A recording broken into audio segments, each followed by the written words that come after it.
अस्सलाम वालेकुम। कैसे हैं आप सब? ठीक ठाक हैं, खैरियत से हैं, मज़े में हैं? मैं भी बिल्कुल ठीक ठाक हूँ। और हम किस क्लास में मौजूद हैं? उर्दू की क्लास में। और उर्दू की क्लास में आजकल हम एक मज़ेदार सी एक्सरसाइज पे काम कर रहे हैं, मज़ेदार सी एक्टिविटी कर रहे हैं जो है तख्लीकी लिखाई की, जो हम कौन से चैप्टर से कर रहे हैं? कौन से चैप्टर पे आजकल थे हम? चैप्टर नंबर 5, सबक नंबर 5, जिसका नाम है डॉल्फिन। और ये जो तख्लीकी लिखाई की मश्क आई है, ये बड़ी मज़ेदार थी भाई। इसको लिखते हुए, इसके बारे में सोचते हुए बहुत मज़ा आया, हंसी भी आती रही बार बार। आपको भी आ रही होगी ना हंसी? क्योंकि पिछली क्लास में हमने बहुत सारे जुमले बनाए थे, उसमें जुमले इतने मज़ेदार से बनते चले गए कि बार बार पढ़ते हुए खुद ही हंसी आने लग गई थी। तो हमारे पास टॉपिक इतना मज़ेदार था कि कछुए के बारे में मज़मून, एक कछुआ जो हमारे साथ हमारे घर में रहता है, तो हमें सोचना था, एक मज़मून लिखना था कि कछुआ हमारे घर में साथ है और रह रहा है, तो वो कहाँ रहता, कहाँ सोता, हम उससे क्या क्या काम करवाते। हमने पिछली क्लासेस में एक खाका भी तरतीब दिया जिसमें बहुत सारे अल्फाज इकट्ठे किए मज़मून लिखने के लिए। उसके बाद हमने ये काम भी कर लिया कि उन अल्फाज पे हमने जुमले बना लिए। तो आज हमें क्या काम करना है? आज हमें एक छोटा सा काम करना है, वो ये कि जो जुमले हम बना चुके हैं, आज उन्हीं जुमलों को हम तरतीब देंगे और अपना मज़मून मुकम्मल करेंगे। है ना मज़े का काम? तो आज पता चलेगा कि हमने क्या लिखा है।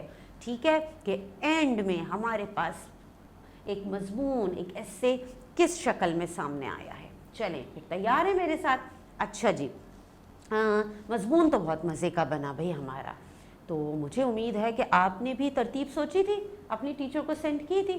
चलें, वेरी गुड। तो आज मैं वो तरतीब शेयर करती हूँ आपके साथ जो मैंने सोची है। चलें, हम देखते हैं कि मैंने क्या तरतीब सोची, कि कौन से जुमलों को मैंने आगे पीछे किया, किस तरह सेटिंग की, तरतीब की। अच्छा जी, मैंने जो मज़मून लिखा वो कुछ इस तरह से लिखा और इस तरह से शुरू किया कि अगर हमारे घर में एक कछुआ होता तो सबसे पहले हम उससे दोस्ती कर लेते, कछुए से कहते कि हमें सुबह जगा दिया करे। वो इतना आहिस्ता आहिस्ता जगाता कि स्कूल का वक्त ही निकल जाता, कितना मज़ा आता। उससे कहते कि हमारे लिए मज़े मज़े के खाने पकाए। वो पूरा दिन किचन में ही गुजार देता। पढ़ते वक्त कछुए के ऊपर किताबें रख लेते या उसे अपनी राइटिंग टेबल बना लेते। जब मेहमान आते तो कछुए को शोपीस बनाकर सजा देते।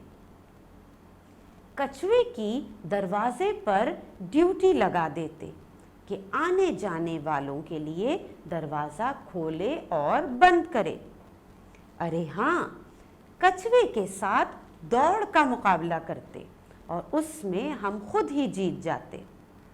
कछुए से कहानियाँ सुनते, रात में सोते वक्त उससे लोरी सुनते और हमारे सोने के बाद वो भी जाकर बिस्तर के नीचे सो जाता।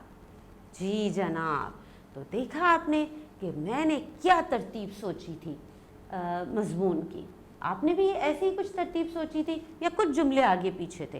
कोई बात नहीं है, अगर कुछ जुमले आगे पीछे थे तो आप उसे देखिएगा दोबारा कि वो तरतीब में ठीक लग रहे हैं तो अच्छी बात है। ठीक है, और ये वो तरतीब थी, वो मज़मून की वो सेटिंग थी, वो तरतीब थी जो मैंने सोची थी कि जो जुमले हम पहले बना चुके थे उन्हीं जुमलों को आगे पीछे करके आज हमने ये तरतीब सोची और मज़मून मुकम्मल किया। ठीक है, जो मज़मून हमने लिखा है इस मज़मून को आपने भी कॉपी में लिखना है। ठीक है ना? अच्छा, मैं आपको एक दफ़ा और ये मज़मून दोबारा पढ़ के सुना देती हूँ। ठीक है, आप जितना सुनेंगे ना आपको ये मज़मून सुनते सुनते ही याद हो जाएगा। देखिएगा। अच्छा जी, मैंने जो मज़मून लिखवाया है आज वो कुछ इस तरह से शुरू हुआ था। वो मज़मून कुछ यूँ है कि अगर हमारे घर में एक कछुआ होता तो सबसे पहले हम उससे दोस्ती कर लेते, कछुए से कहते कि हमें सुबह जगा दिया करे। वो इतना आहिस्ता आहिस्ता जगाता कि स्कूल का वक्त ही निकल जाता, कितना मज़ा आता। اس سے کہتے کہ ہمارے لیے مزے مزے کے کھانے پکائے۔ وہ پورا دن کچن میں ہی گزار دیتا۔ پڑھتے وقت کچھوے کے اوپر کتابیں رکھ دیتے یا اسے اپنی رائٹنگ ٹیبل بنا لیتے۔ جب مہمان آتے تو کچھوے کو شو پیس بنا کر سجا دیتے۔ کچھوے کی دروازے پر ڈیوٹی لگا دیتے کہ آنے جانے والوں کے لیے دروازہ کھولے اور بند کرے۔ ارے ہاں، کچھوے کے ساتھ دوڑ کا مقابلہ کرتے اور اس میں ہم خود ہی جیت جاتے۔ کچھوے سے کہانیاں سنتے، رات میں سوتے وقت اس سے لوری سنتے اور ہمارے سونے کے بعد وہ بھی جا کر بستر کے نیچے سو جاتا۔ ٹھیک ہے، تو آج ہم نے اپنی تخلیقی لکھائی کی مشق فائنلی مکمل کر لی ہے۔ ٹھیک ہے، یعنی آج ہمارا مضمون مکمل ہو گیا۔ اب آپ نے کیا کام کرنا ہے آگے؟ آپ نے یہ کام کرنا ہے کہ اس مضمون کو اپنی کاپی میں لکھنا ہے۔ ٹھیک ہے، اور جب آپ لکھیں گے تب آپ کو پتہ ہے نا آپ کیا کرتے ہیں۔ آپ پینسلز یوز کیجئے، کلر پینسلز یوز کیجئے، گلیٹرز یوز کیجئے، اس کے علاوہ مارکرز یوز کیجئے، ہائی لائٹرز یوز کیجئے، ایک کچھوے کی تصویر بنا لیجئے، ساتھ بہت ہی اچھے انداز میں ہیڈنگ ڈالیے، بہت خوش خط طریقے سے یہ مضمون لکھیے، خوبصورت طریقے سے تحریر اپنی بنائیے، اور اس کے بعد اپنی جو آپ نے خوبصورت ایک پریزنٹیشن اس مضمون کی بنائی ہے اپنی کاپی میں، اس کی تصویر لے کے آپ اپنی ٹیچر کو سینڈ کریں گے۔ ٹھیک ہے، بہت ہی پیاری سی پریزنٹیشن بنائیے گا۔ ٹھیک ہے، چلیں پھر، اللہ حافظ۔